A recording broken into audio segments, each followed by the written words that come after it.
Assalamualaikum warahmatullahi wabarakatuh. Waalaikumsalam warahmatullahi wabarakatuh. Bagaimana kabarnya anak-anak? Alhamdulillah Bu, baik. Nah, untuk memulai pembelajaran pada pagi hari ini, silakan ketua kelas dipimpin doanya. Sebelum kita melakukan pembelajaran pada pagi hari ini, marilah kita berdoa. Berdoa mulai. Selesai.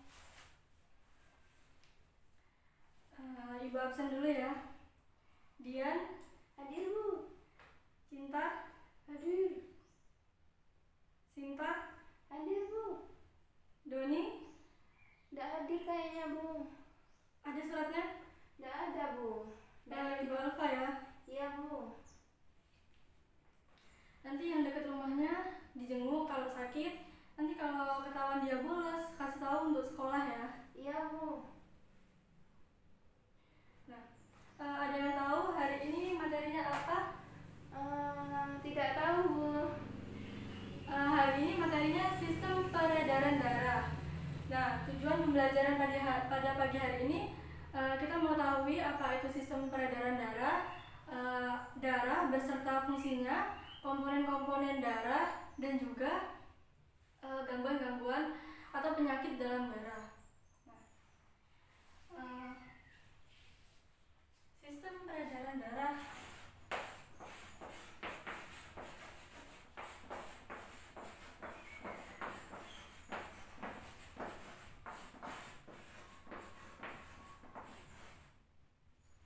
dicatat ya. Iya Bu. Sistem peredaran darah ini yang pertama yang pasti jantung, darah,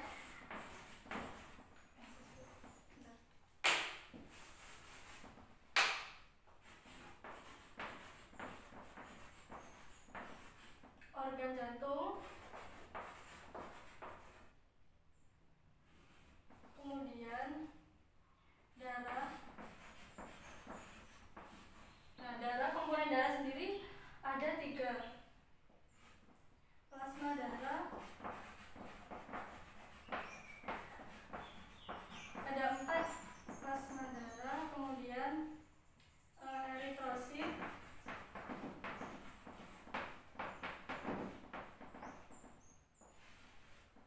sel darah merah,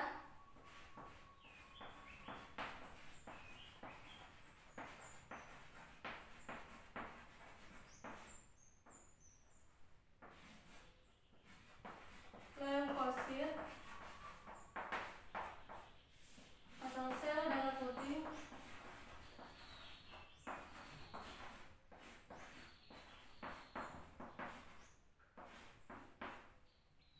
dan juga trombosit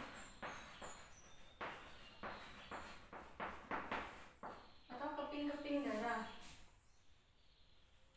Nah, sekarang Ibu jelaskan apa itu sistem peredaran darah. Sudah dicatat kan ya? Sudah Bu. Nah, sistem peredaran darah sendiri yaitu penyalur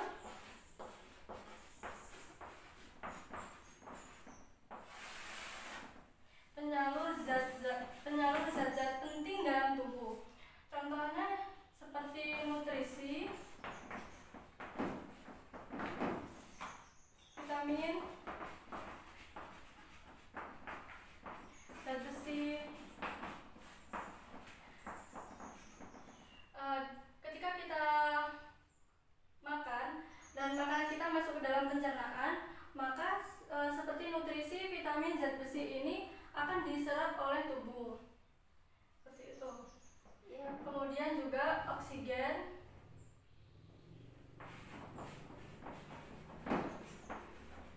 oksigen dari jantung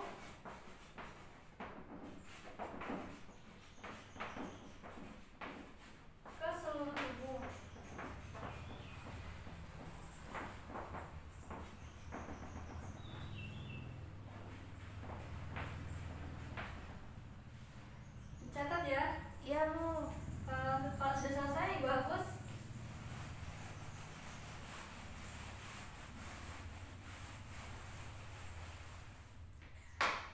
kemudian Ibu akan menjelaskan apa itu darah.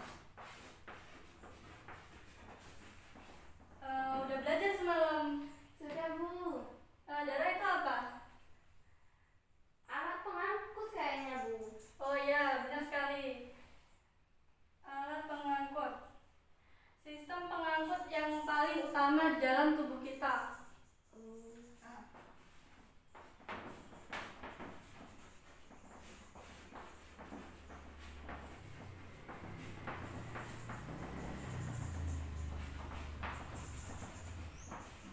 Nah, fungsi darah sendiri.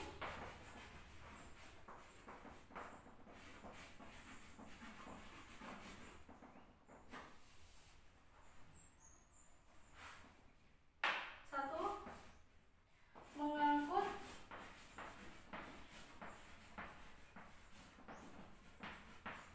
sari-sari makanan.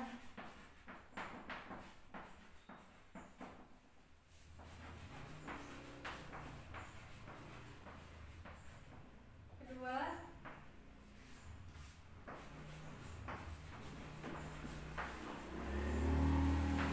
mengangkut oksigen.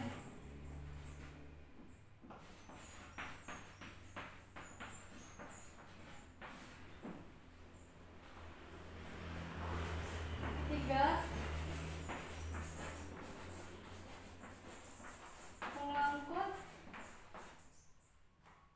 sisa hasil metabolisme.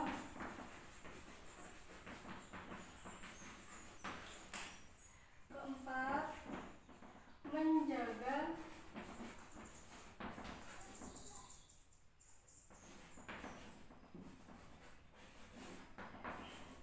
keseimbangan suhu tubuh.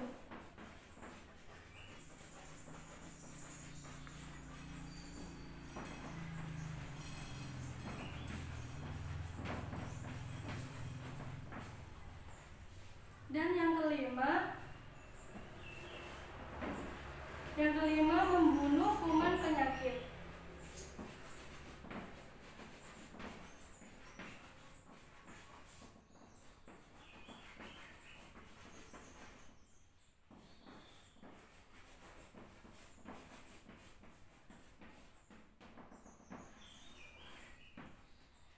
Dan yang keenam, mengangkut hormon.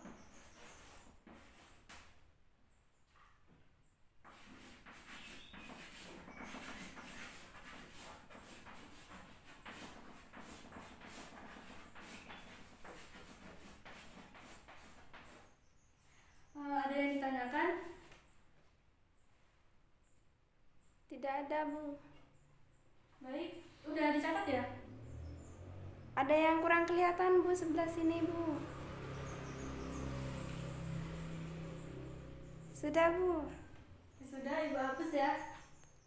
Sudah dicatat kan tadi? Sudah.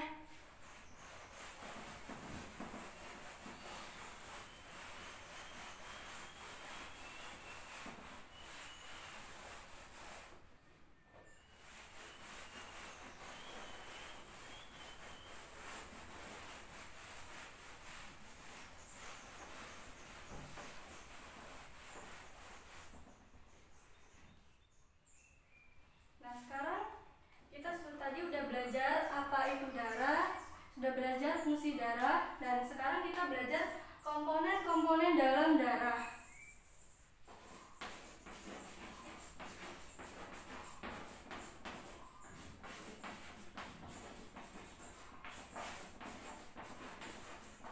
Ada yang bisa menyebutkan komponen dalam darah ini apa saja? Lupa, Bu. Nah, komponen dalam darah itu yaitu plasma darah, kemudian eritrosit, sel darah merah, leukosit, sel darah putih, dan juga trombosit atau disebut juga keping-keping darah. Satu tadi plasma darah.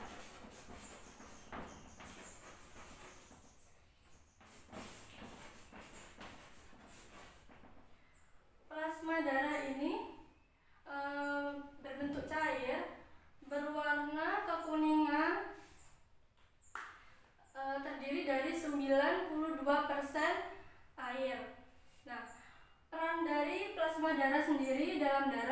3, yaitu satu, Umi bisa menyebutkan, bisa atau tidak? Albumin kayak gitu, Bu. Oh iya, yang pertama albumin, kemudian Globulin, Bu. yang ketiga Fibrinogen.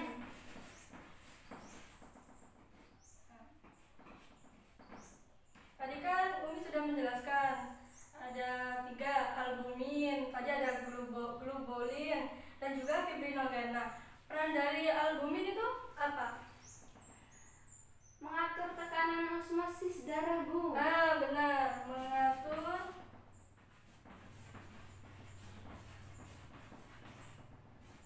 tekanan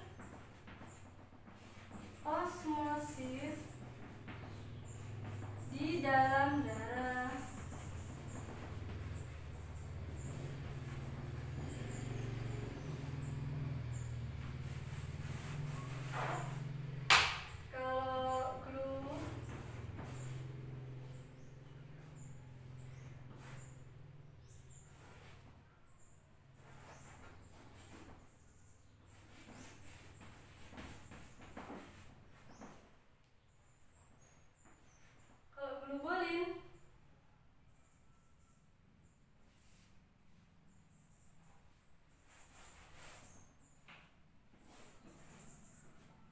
Kalau globulin ini berperan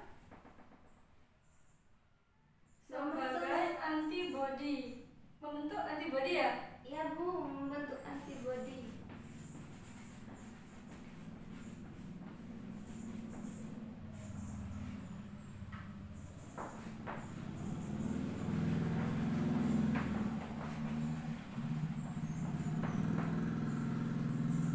Yang ketiga fibrinogen.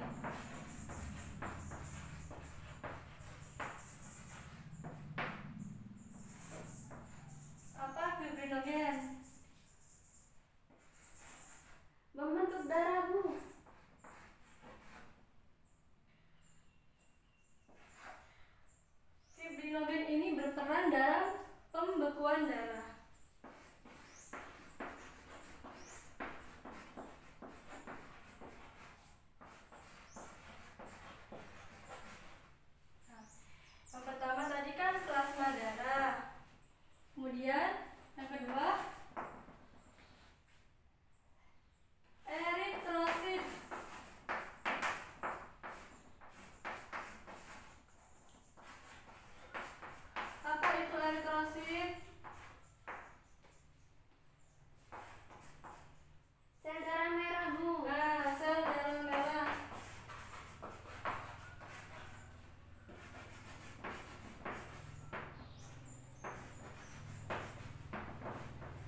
Nah, sel darah putih ini bersifat fagositosis atau memakan kuman penyakit tersebut. Nah, sebagai misalnya gini, contohnya gini, ketika kalian terkena flu, suhu kalian akan naik, itu karena reaksi dari leukosit ini memakan kuman-kuman penyakit di dalam tubuh kita, jadinya badan kita suhunya naik seperti itu. Nah, ini sudah dicatat? Sudah, Bu. Ibu hapus ya.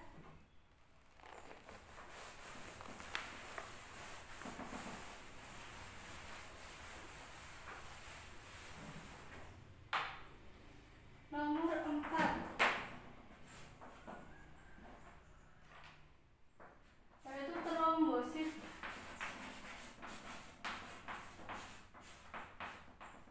Apa itu trombosit? Keping darah, Bu. Keping darah.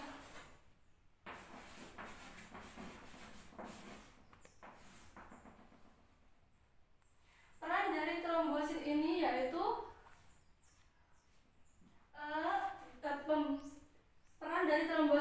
yaitu untuk pembekuan darah.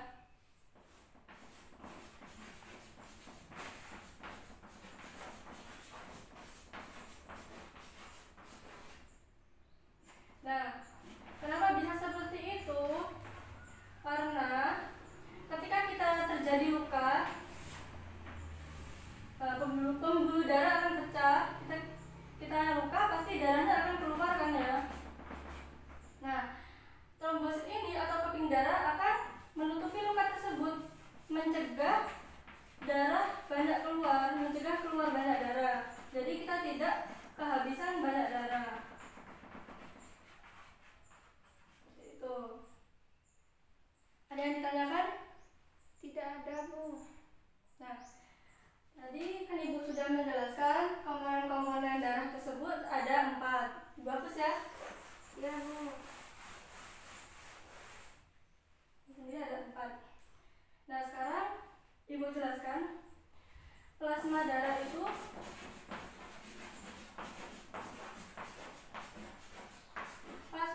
dalam darah terdapat 55%. Kemudian eritrosit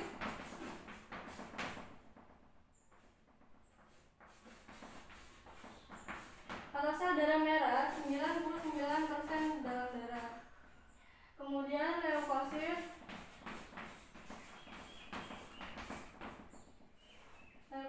dan trombosit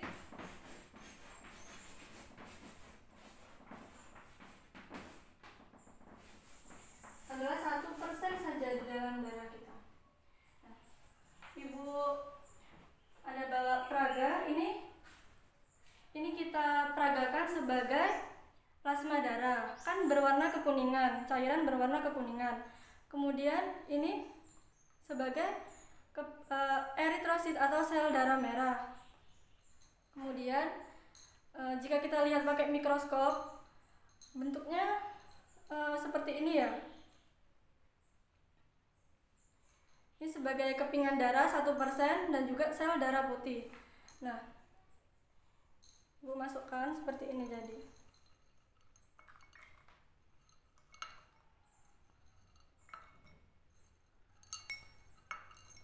Nah, ketika darah itu keluar, maka yang paling dominan yaitu eritrosit berwarna merah. Oleh karena itu, darah kita berwarna merah. Kita tidak dapat melihat secara langsung plasma darah, eritrosit, leukosit, dan trombosit ini. Kita bisa lihat ketika kita praktikum menggunakan mikroskop. Ada yang ditanyakan? Tidak ada, Bu. Tidak ada ya? Kemudian Ibu akan menjelaskan gangguan-gangguan di dalam darah. Gangguan-gangguan di dalam darah yang pertama yaitu anemia. Anemia anemia ini di mana keadaan seseorang kekurangan darah.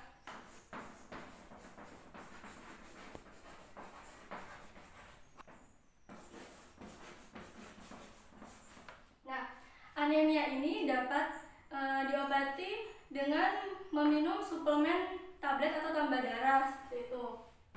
Dan yang kedua, leukemia. Leukemia atau kanker darah.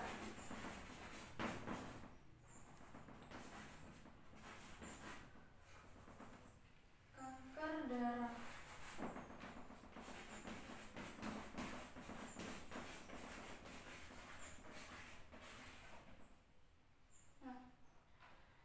Leukemia ini di mana sel darah putih berkembang sangat pesat di dalam tubuh manusia, di dalam darah.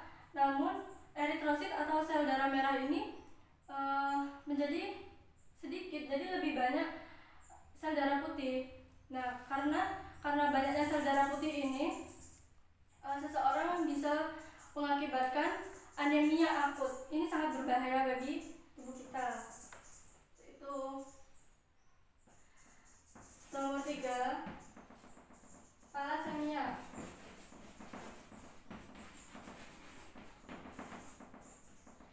Thalassemia ini penyakit keturunan. Thalassemia ini penyakit keturunan. Di mana keadaan seseorang itu kekurangan Hb atau kesulitan untuk memproduksi Hb, darahnya itu kesulitan memproduksi hemoglobin, jadi dia berakibat kekurangan darah. Nah, karena kan tadi anemia juga sama kekurangan darah. Terus apa bedanya anemia dengan thalassemia? Nah, thalassemia ini tidak dapat diobati hanya dengan meminum tablet tambah darah saja, namun dilakukan transfusi darah. Biasanya orang thalassemia ini melakukan transfusi darah sekitar 2 bulan sekali. Itu. Kemudian nomor 4, hemofilia.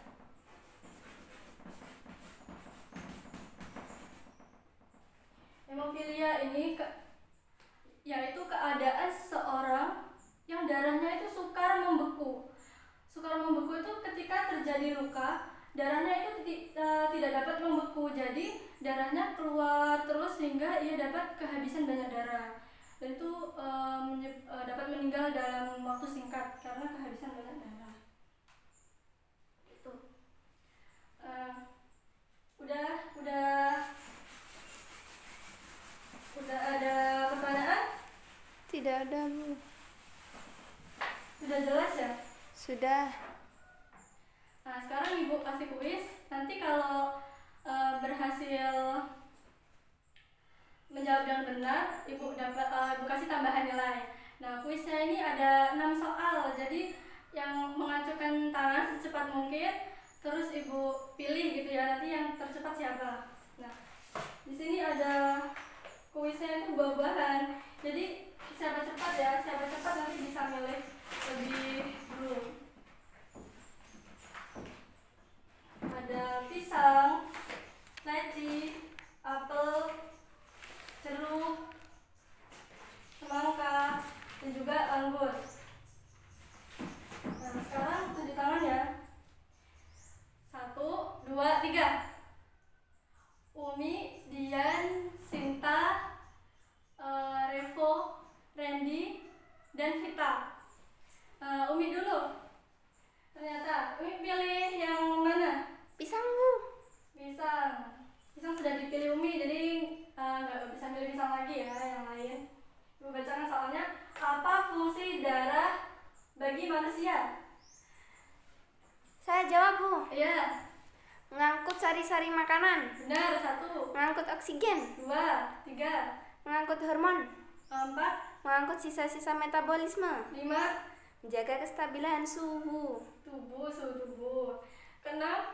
Membunuh kuman, Bu. Baik, kompas untuk Umi.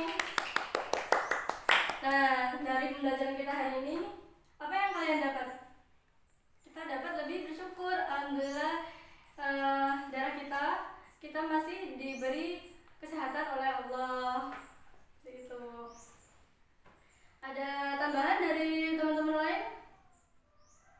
Bu. Oh, baik. Untuk minggu depan kalian belajar lagi mengenai sistem peredaran darah ini, karena minggu depan kita belajar apa saja organ dalam sistem peredaran darah, kemudian macam-macam peredaran darah, ada peredaran darah kecil, peredaran darah besar. Minggu depan ibu tanyain, jadi kalian harus belajar ya.